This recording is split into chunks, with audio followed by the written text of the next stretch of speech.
Max Verstappen's journey through the 2023 season has been nothing short of extraordinary, defying all expectations and redefining the limits of what's possible in Formula 1. With each twist and turn of the track, he's propelled himself closer to immortality. His recent triumph at the Qatar Grand Prix solidified his destiny, marking him as a three-time world champion. Yet, this season still holds a tantalising promise, a chance for Max to etch his name in history as the greatest of all time. As we brace ourselves for the remaining races, we can't help but wonder, could Max seize this unparalleled opportunity to ascend to the pinnacle of greatness and crown himself as the best ever this season? Let's find out. Max was as excellent as ever in winning the Qatar Grand Prix for Red Bull. He did so in the most complete fashion possible.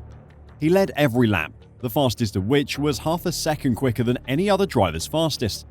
He also managed to avoid any track limits violations while his teammate made 6. There has been little doubt for a long time that Max Verstappen held a third Formula 1 World Championship in his hands. Now the Dutchman has sealed the deal in Qatar after a season in which no other driver has had so much as a look in. The nature of his relentless drive to the title can be fully appreciated. Verstappen has in the past had a reputation for bringing ruthlessness to the point of fault, but all the best started that way. Lewis Hamilton had a wretched reputation when he started as a dangerous driver who would make moves that either forced his opponent to move out of the way or end the race. Sebastian Vettel was the same as well. This season though, none of that has been necessary as he's been on another level to every other driver, essentially in his own racing class at times. Some in the paddock even considered this the Verstappen era, and the 26-year-old has made a convincing case to be considered among the greats. Verstappen has all but redefined the terms of what constitutes a dominant season in F1. He's taken 13 wins from 16 races for Red Bull, including a record-breaking run of 10 consecutive victories. Every time he's taken to the track, there's been a sense of inevitability.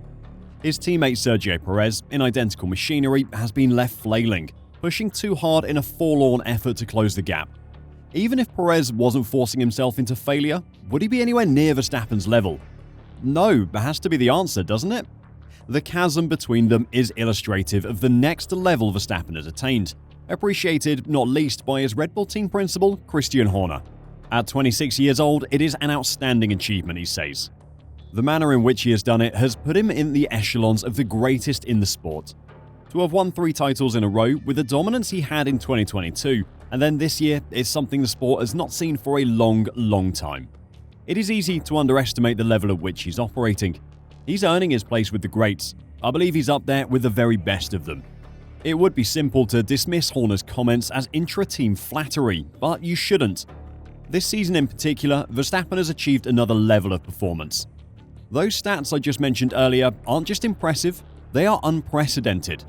With 5 races left in the season, is Max on his way to delivering the best season in Formula 1 history? Let's look at the facts before we jump to any conclusions. The winning margins have often been cavernous this year, in some cases almost embarrassingly so, such as the 33.731 second lead over Lando Norris in Hungary when the flag fell. There was the dominant runs, untouched from pole to flag in Bahrain, Austria and Silverstone. But what stood out were the races in which he had to break a moderate sweat. Highlights included Verstappen coming from 15th to 2nd in Saudi Arabia, and through the field for 9th to victory in Miami, a moment that surely broke Perez. Then a superb win in the wet at Monaco, a track where Red Bull knew they would struggle. He went on to return victory from 6th on the grid at Spa, while at his home GP in Zandvoort, in a difficult wet-dry race of high tension, he was calmness personified in claiming a win Horner recognised as something special. This is all, of course, subjective. There are plenty of races of Schumacher's you could point to and say he was on another level. There were times when Mercedes completely blew away the field in the mid-2010s. So let's look at the actual numerical records. What about most wins in a single season? The record is currently held by Max, who managed 15 last year. This year, he has 14, and with 5 races left, we shouldn't be surprised if he gets that number to 19. Of course, there are far more races now than there have been in the past. Perhaps win percentage is a better metric then. In 1952, in an 8-race season, Alberto Ascari, an undisputed F1 legend, won 75% of the races. An incredible stat and still the highest win percentage across a single season in the sport's history. Some of the impressive seasons from this millennium might be more relevant though. In 04, Schumacher won 13 of 18, so 72.22%. In 2013, Vettel won 13 of 19, or 68.42%. If Max wins the remaining 5 races, he'll have a win percentage of 86.36. He won't just break the modern records, he will shatter even that legendary Ascari season. He could still lose a couple of the last 5 races and take that record.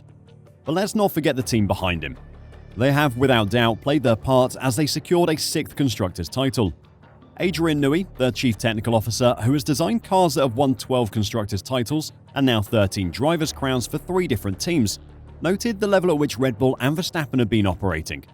I've been fortunate enough to be involved in cars that have been dominant in the past, but we've never had this level of consistency, he says.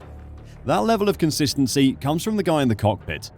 The team can nail a perfect setup every race, or provide the perfect car, but without a driver as steely cold as Verstappen, this would never have happened. I see you all in the comments calling him a machine, and it is absolutely true. There is more to it than just that though. He's driven the Red Bull machine as well, taking a leadership role in the team and pushing them to this unprecedented level. In Belgium, where he already had a 125-point lead, during a difficult qualifying session, he let loose at his race engineer Gianpiero Lambiase, questioning the team's tactics after almost failing to make it to Q3. His demand for excellence has played its part in the scale of the success this season, believes Horner. It permeates, particularly in the garage, he says.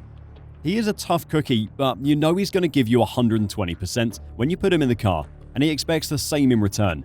That drives a team. Like I said earlier, it isn't just those within Red Bull that are singing his praises. It would be easy for those placed elsewhere to point out the lack of challenge from his teammates or the incredible car that has been created for him. But 2-time Drivers' Champion Mika Hakkinen says that those opinions take a very dim view of Formula 1. Max has a fantastic car, but it doesn't just come like that, he says emphatically. Max has this kind of car, which is absolutely flat out like a bullet, but you still need to deliver. You still need to use this car.